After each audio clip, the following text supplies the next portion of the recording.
Assalamualaikum warahmatullahi wabarakatuh. Izinkan kami dari kelompok 3 akan mempresentasikan hasil dari ujian akhir semester pada mata kuliah Manajemen Risiko yang diampu oleh dosen Bapak Dr. Yusuf Setiadi, SSTMK, SH, MM, MHUM. Dengan judul Identifikasi dan Pengukuran Risiko pada Usaha Kerajinan Tangan Khaira Pincushion. Dari kelompok 3 terdiri dari Bagus Wahyu, Jeng Resti, Fitri Handayani, Siti Aisyah, Fitria Wendasari, Fitri Gita Salvani, Kak Nadia, Kak Taswono, dan Syanas, dan saya sendiri Risa Arfiana. Usaha kerajinan tangan seperti pembuatan bantalan jarum, kalam, dan tasbih yang dilakukan oleh Khaira Pincushion merupakan industri yang unik namun berpotensi menghadapi berbagai risiko. Beberapa risiko yang mungkin dihadapi antara lain risiko bahan baku yang buruk kualitasnya, risiko keterlambatan pengiriman bahan baku, risiko fluktuasi harga bahan baku, dan risiko kehilangan atau kerusakan produk jadi. Oleh karena itu, identifikasi risiko dan pengukuran risiko menjadi langkah penting dalam manajemen risiko untuk memastikan kelangsungan usaha dan keberhasilan menuju tujuan. Tujuan dari penelitian ini adalah untuk melakukan identifikasi risiko secara menyeluruh beserta sumbernya, memberikan penilaian risiko, dan menganalisis strategi pengelolaan risiko yang efektif bagi usaha Khaira Pincushion. Rumusan masalah dari penelitian ini, yang pertama, bagaimana mengidentifikasi sumber risiko yang mungkin dihadapi usaha Khaira Pincushion. Yang kedua, penilaian apa saja yang dilakukan terhadap risiko-risiko yang kemungkinan akan muncul. Ketiga, analisis strategi pengelolaan risiko apa yang digunakan oleh Khaira Pincushion. Dan terakhir, bagaimana penerapan manajemen risiko untuk menanggulangi berbagai risiko pada usaha ini. Beberapa aspek yang tercakup dalam pembahasan hasil penelitian ini adalah, pertama, objek penelitiannya adalah Khaira Pincushion. Penelitian dilakukan di Jakarta pada tanggal 12 Desember 2023.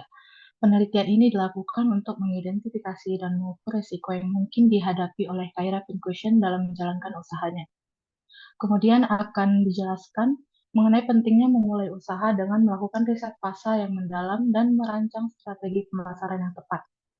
Hal ini dilakukan untuk memenangkan persaingan di pasar dan memastikan keberlanjutan usaha. Terakhir, membahas langkah-langkah konkret mencakup identifikasi proses manajemen risiko dengan mencantumkan sumber risiko, memberikan penilaian terhadap risiko yang mungkin muncul, dan melakukan analisis terhadap strategi yang akan diimplementasikan. Ditekankan pula pentingnya manajemen risiko dalam menanggulangi potensi bahaya yang akan mungkin timbul selama berjalannya usaha. Analisis SWOT.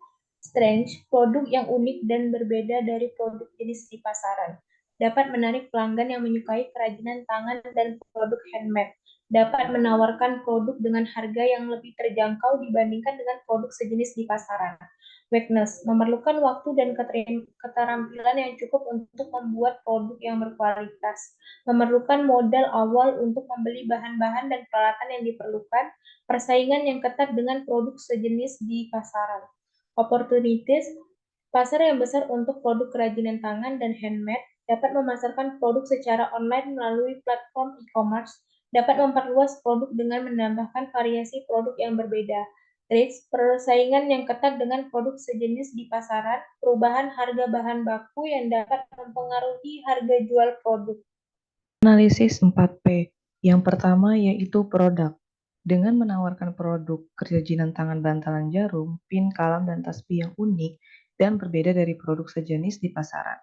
Lalu menekankan kualitas produk yang dibuat dengan keterampilan dan perhatian yang baik, dan menawarkan variasi produk untuk memenuhi kebutuhan dan preferensi pelanggan.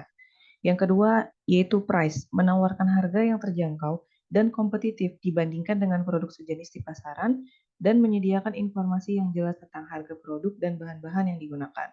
Selanjutnya ada place, yaitu menjual produk secara online melalui platform e-commerce, menjual produk secara langsung melalui bazar.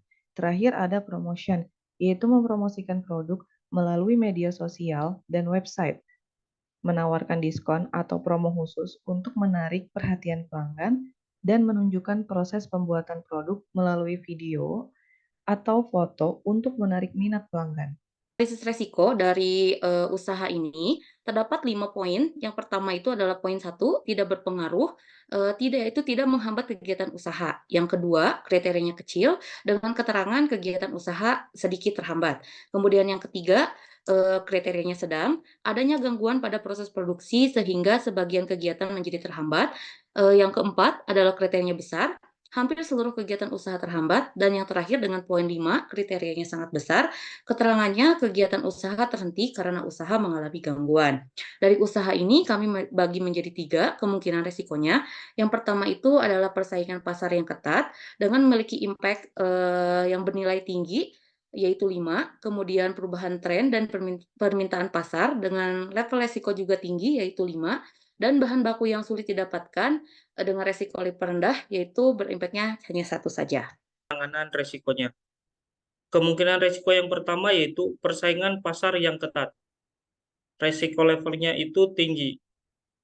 Penanggulangan resiko, pemilik usaha dapat menggabungkan desain yang inovatif dan lebih menonjolkan keunikan dari produknya, sehingga pelanggan dapat selalu ingat akan ciri khas dari produknya. Kemudian resiko yang kedua yaitu perubahan tren dan permintaan pasar dengan resiko yang cukup tinggi. Penanganan resikonya, pemilik usaha harus bisa memantau tren terbaru dan adanya perubahan dalam permintaan pasar. Selain itu, aktif dalam menggunakan media sosial dan menggunakan platform e-commerce dapat membantu menyesuaikan produknya. Kemudian kemungkinan risiko yang ketiga yaitu bahan baku yang sulit didapatkan dengan risiko level cukup rendah. Penanganan risikonya yaitu pemilik usaha dapat mencari alternatif sumber bahan baku lain jika pasokan utama sulit didapat. Dengan memiliki beberapa sumber lain dapat mengurangi risiko kelangkaan bahan. Lalu dengan membuat perencanaan persediaan bahan baku yang baik dan melakukan pemantauan persediaan. Kesimpulan dari materi ini yakni kemungkinan adanya risiko oleh ketidakpastian itu pasti terjadi. Setiap pelaku usaha yang harus bisa menyadari risiko yang mungkin terjadi ketika akan menjalankan usahanya, khususnya risiko yang telah dianalisis di atas. Manajemen risiko sangat penting dilakukan untuk mengurangi risiko dan dapat menghasilkan keuntungan usaha di masa depan. Di dalam menjalankan usahanya, Khaira Pincushion memiliki 3 faktor penting yang harus diperhatikan diantaranya. Pertama, persaingan pasar yang ketat, kemudian perubahan tren dan permintaan pasar, dan bahan baku yang sulit didapatkan. Sehingga diperlukan pencegahan agar 3 faktor risiko tersebut tidak terjadi dan mengganggu atau bisa menghentikan kegiatan usaha. Fondasi dari usaha Khairan Pincushion ini yaitu harus mampu dalam mengelola usahanya dengan menerapkan inovasi baru seperti mengeluarkan berbagai bentuk desain dan warna dari produknya, aktif mempromosikan produk pada media sosial dan pada e-commerce, lalu pahami dan buat pelanggan nyaman dan percaya pada produk yang dihasilkan. Daftar pustaka, referensi yang kami ambil dari berbagai literasi, baik dari media elektronik, website, situs-situs akademik maupun dari materi pembelajaran yang diberikan oleh dosen. Demikianlah presentasi dari kelompok 3. Apabila rekan-rekan terdapat pertanyaan, silakan sampaikan melalui channel YouTube kami masing-masing. Wabillahi taufiq wal hidayah. Wassalamualaikum warahmatullahi wabarakatuh.